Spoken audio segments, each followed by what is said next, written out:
Well, welcome back to the channel and welcome back to another UFC fight prediction video. In this video, I'll be doing hot picks. I got hot predictions and I'm eating hot spicy noodles. It's like 6 on the chili spice level.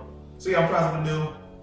On predictions, I got hot spicy noodles and I got hot picks or hot predictions.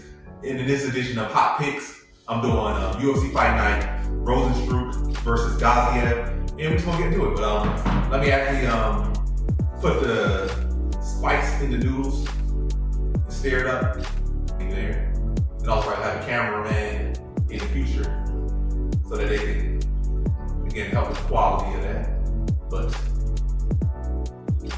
humble beginnings. And also the space probably gonna be souped up a little bit more, but again, humble beginnings.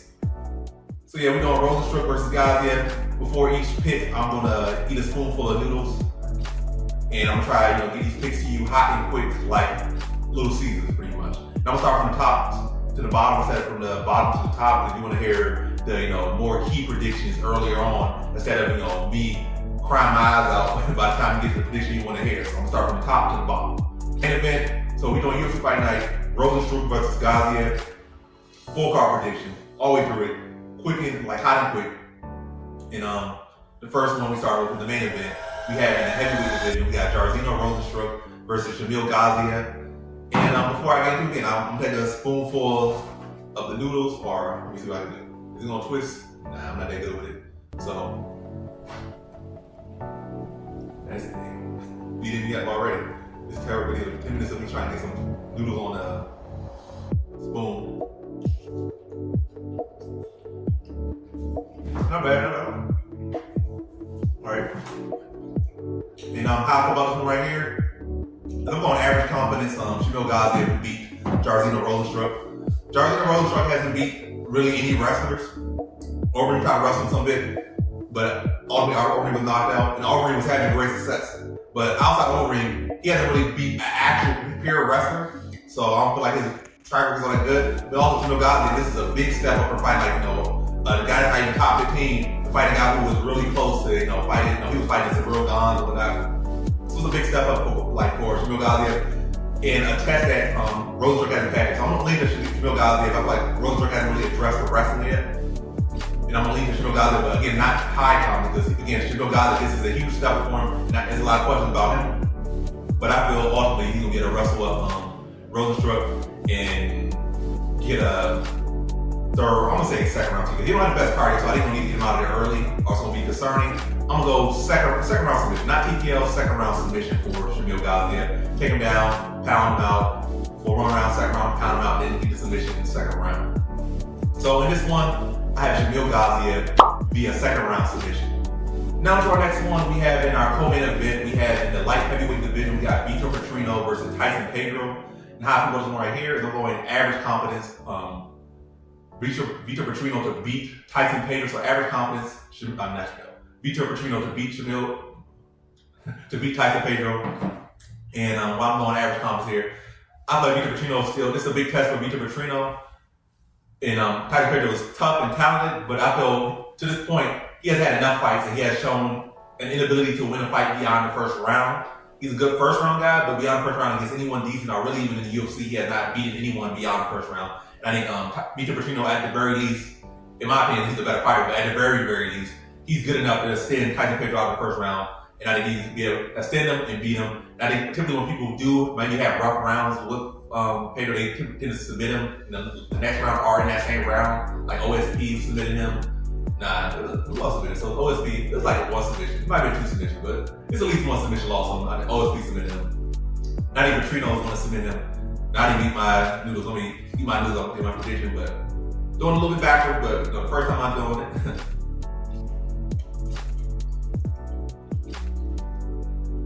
So, yeah, I got Petrino to spin him off the first round, submit him in the second round, and it's a track record on Pedro, and I think Petrino's solid enough. I think he's a better talent with a higher ceiling. So in this one, I got Petrino via second round submission. Now to our next one, we have in The middleweight division, we got Eric Anders versus Jamie Pickett. And high competition right here, I'm going high confidence Jamie Pickett to beat Jamie Pickett. And let me eat my noodles, do it right a little bit. For once. Cool. But yeah, I feel like Jamie Pickett, he's lost us opponents that Anders has beaten. I feel like Anders is tougher. I feel like he's a better striker. I feel like he's a more physical fighter, better trapper. And Jamie Pickett should have been cut like 2 fights ago. I understand he was born as a sacrificial lamb for Bo Nickel. But yeah, he just kind of just fell flat. I feel like at a point he had talent. And I still think he has talent, but I feel like his mental doesn't match his talent. I don't think it ever will, especially at this point. I think Anders should be able to really put him on the back, but I think Jamie Pickett fights pretty terribly off the back, especially consistently. For little periods of time, he fight decently off the back foot, but you continue to press on that, whatever defense, whatever technique he goes out the window, he can start to break underneath the pressure. And I think that's what Eric Anders will do. He'll put him on the back, but also that's what Eric Anders likes to do. He likes to put you on the back foot and touch him with that right hand. And I think he'll do that against Jamie Pickett. And I think he gets him out of there first round. So in this one, I have Eric Anders via first round TKO. Next one, we have in the flyweight division, Alex Perez versus Muhammad Mokaev. So Alex Perez versus Muhammad Mokaev in the flyweight division. Before I even get to the confidence, let me take my noodle. Let me take my scoop. Let me take my scoop.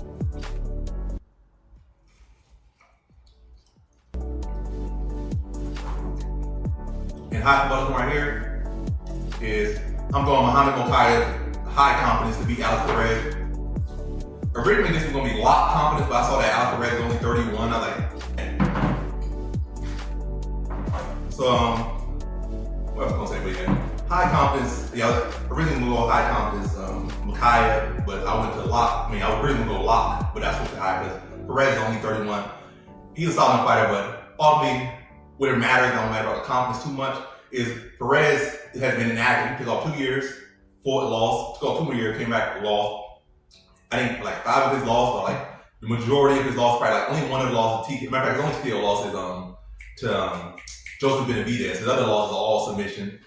For Mokaev always wins R submission. He's hot right now, he's active, and he's been competing. Perez is extremely rusty and lacking confidence, coming off injuries. And I just see Mokaev probably extended by a lot of scrambling. A good competitive fight is it typically is with Mokaev. And then he finds a submission later, like in the scramble in the third round, as he typically does. And he submits Perez third round. So in this one, I got Muhammad Mokaev via third round submission. To the next one, we got in the flyweight division, we got Matt Schnell versus Steve Erceg. And high football one right here. I'm going Steve Erceg, average comp. I'm going to go high confidence to beat Matt Schnell. It's not the perfect stylistic match, to be honest. But let me take my noodle. I'll be forgetting. I'll be forgetting this whole video. Found these noodles not as spicy as they were advertised. And I'm not the person who likes spice, but yeah, I'm not the most spicy tolerant, so this is definitely not the spiciest noodles. False advertisement, but Erceg versus Schnell. Yeah, not the perfect stylistic matchup because Erceg not really a power puncher like that. He has a good striking to hurt you, but he's not really a heavy-handed fighter. And Schnell is a very underrated grappler, underrated striker. So this fight can definitely sneakily pull off upset Schnell pin. But I feel like Erceg has momentum right now. And I do feel like he's a cleaner, more polished striker. And I do feel like he's a more polished grappler. I feel like he's overall a more polished fighter. But it's definitely a case of we will see on the fight. But if I didn't analyze, I would again say that Erceg is better every area. And I think he will wear down better than Schnell. Even though Erceg might not be a big, heavy hitter, I think he has enough power to be able to buzz or TKO Matt Schnell. And I think he's like a club and sub second round for Steve Erceg. So in this one, I got Steve Erceg via second round submission or second round club and sub. In the, what is this, bantamweight division, we got Umar Nurmagomedov versus Basharat Almakhan, and hopefully I don't say his name too many times, but yeah, this one's gonna be the quickest one. Umar Nurmagomedov, high comps, I ain't gonna lie. Basharat, this is his big step up, so we can really see where he's at in this fight, but you can't just be jumping to lock if you don't really see how the guy operates at a high level just yet. So I mean, I could, but I'm not going to. I'm just gonna go high comp, no need to jump to lock. I'll see. Maybe in his future fights, I'll determine how I pick against or pick him. But as of right now, yeah, it's just, I'm going high confidence Umar Nurmagomedov. I just feel like Umar Nurmagomedov is a better fighter everywhere, and I definitely think he should be able to have great success wrestling him up. And I think he beats him to a decision, I think. Nah, I'm gonna say third round submission for Umar Nurmagomedov. I think Beck's gonna be tough. I think eventually Umar is gonna be able to find that submission in the third round. But it's gonna be a clean fight, pretty easy to see, pretty enough dominant. It's gonna be a little bits of moments, but ultimately it's gonna be a Umar Nurmagomedov fight. It's gonna be a Umar Nurmagomedov show. Wears him down and finds a sub late, but Beck's out will be tough, but Umar will break him and get him out in that third round. Big step up for him, and he's gonna get shown that it is a big step up. And Umar Nurmagomedov will get it, especially with Umar was supposed to fight Corey Sandhagen. So this is a huge step down for him. Nobody, it's all the best side. This is just a big step up for really anyone or most people in the weight class and in the sport. So yeah, Umar Nurmagomedov, third round submission. Now for our next one, we have in the lightweight division, we got Joel Alvarez versus Ladovik Klein. And high to right here is I'm going low confidence Joel Alvarez to beat Ladovik Klein. Ladovik Klein just has, just pull up the stats. Just literally go to my YouTube, type my name, or go to my page and search section. Ladovik Klein has not been a good spot for me, so even though I'm picking Joel Alvarez low confidence, and even if I did pick Ladovik Klein, I'll be low confidence. My reasons on him just have not been the best historically, I'm just being honest. So yeah, I'm gonna pick my noodles, my scoop.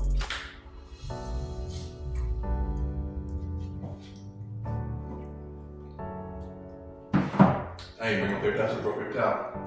I broke water, but I broke paper towel. But we're almost to the end. Shout out to Deer Park. I know y'all hate Deer Park, but shout out to them.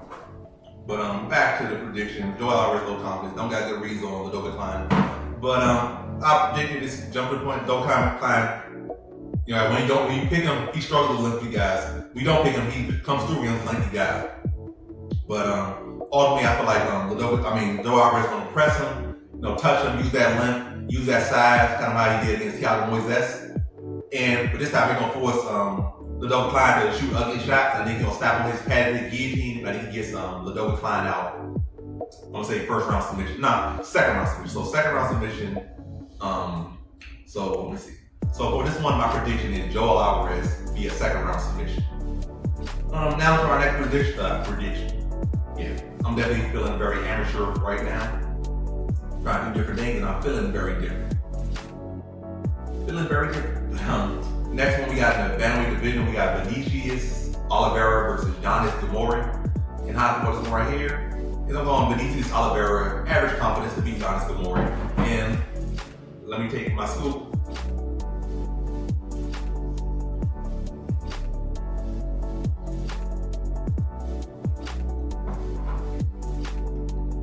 Yeah, I'm getting my scoop. And high to what's right here.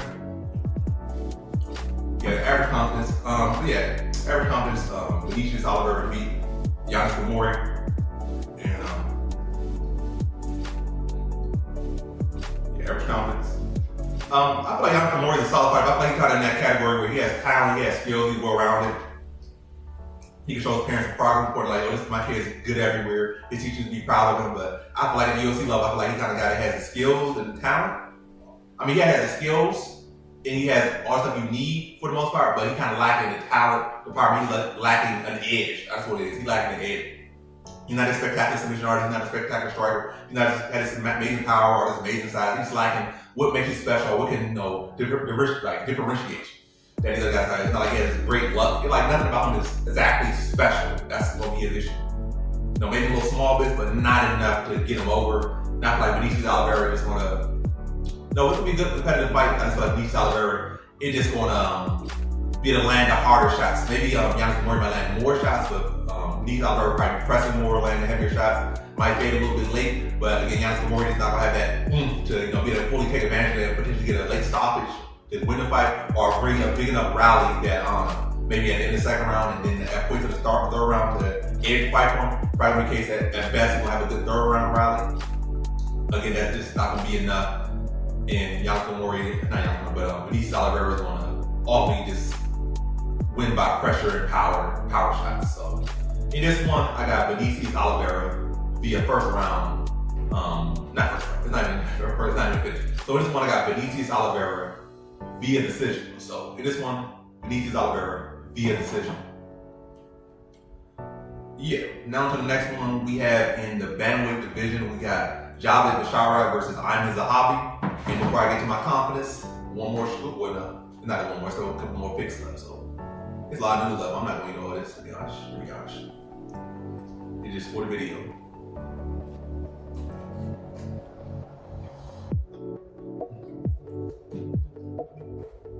But yeah, confidence for this one.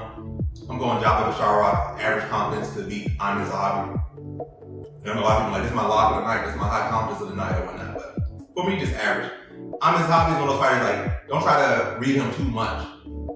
This is, I can see people fighting guys like, obviously they threw him into the deep end, which Gaziev Submission is not there yet. Gaziev Submission has potential to be a high confidence fighter, you know, be a ranked fighter, be deep in the rankings, even be potentially a future champion. But right now, he's not there yet. And guys like Zahabi can definitely pull up upsets. You know, well-trained, well-educated fighter. You know, good IQ for the game. Maybe lacking in talent, but definitely got experience, a lot of savvy and knowledge of the game.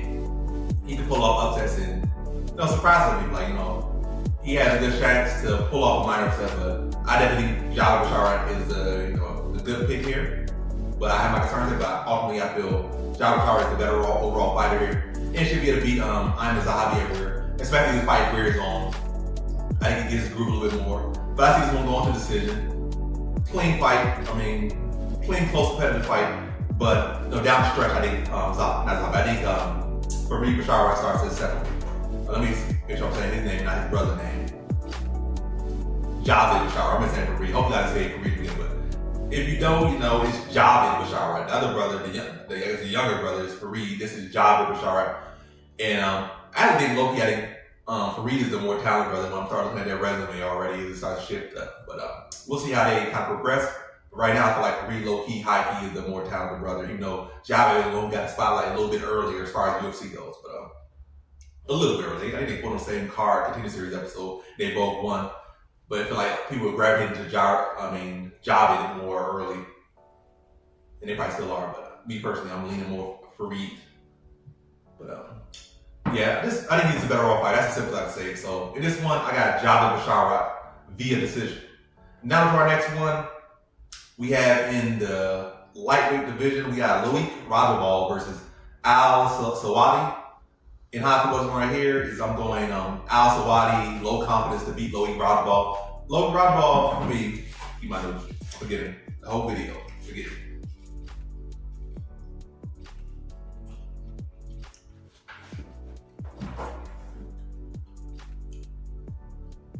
Yeah, Radzhabov. Yeah, Radzhabov's only like 33. He's still young enough, talented enough to pull up upsets here. He's not good enough for me to pick him here, or in my opinion, based on his last performance. But he has a good takedown offense, underrated wrestling offense, heavy hands, educated enough, so he can cause problems, especially in the lower end.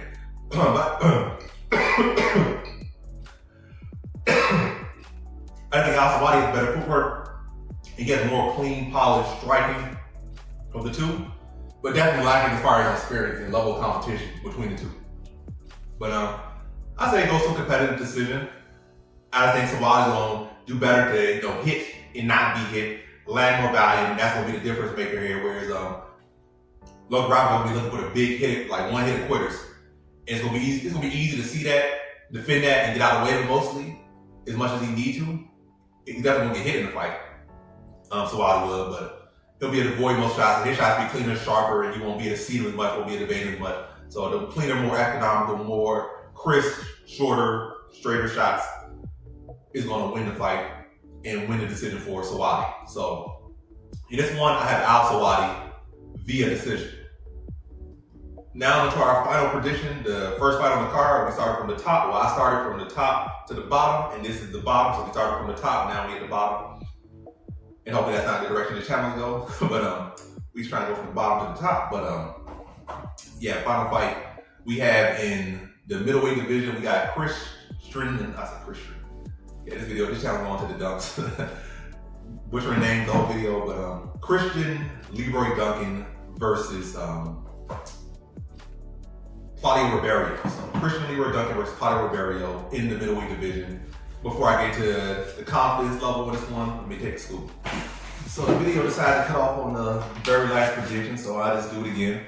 I'm gonna take that scoop again.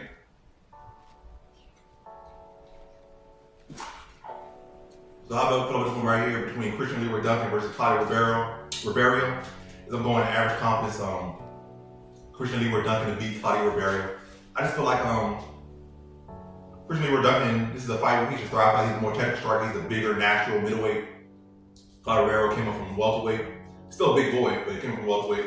I think Christian Duncan is bigger. I think he's longer. I think he's stronger. I think he's more well-rounded. I think he's a polished striker. I think Riberio at this point, really at the current level he is, I feel like all his winning relies on landing that big kick or that big hook, that big swinging, swiping hook. And I think Christian Duncan is more very agile, very light on his feet, and he can avoid that big shot and really make him pay for the way. Maybe hit him with an elbow, he's swinging and missing. Or lift the dome on the ground, he's off balance. But all I feel like Christian Duncan is gonna be too agile, too skilled to be caught by those big lumberjack tree chopping hooks from Riberio. And I think he's gonna pick him apart. And I think he puts him out second round. He's really just taking advantage of those big, easy reads and staying light on his toes. And I think he beats Pedro Riberio via second round TKO. So in this one, I have Christian Duncan via second round TKO. Back to the video. Thanks for watching. Like, comment, subscribe, or let me go back there. So that concludes my predictions for the 4-card fights for UFC Fight Night, Rozenstruik versus Gaziev. And yeah, thanks for watching. Like, comment, subscribe, and before the video ends, one more scoop. Now wrap it up.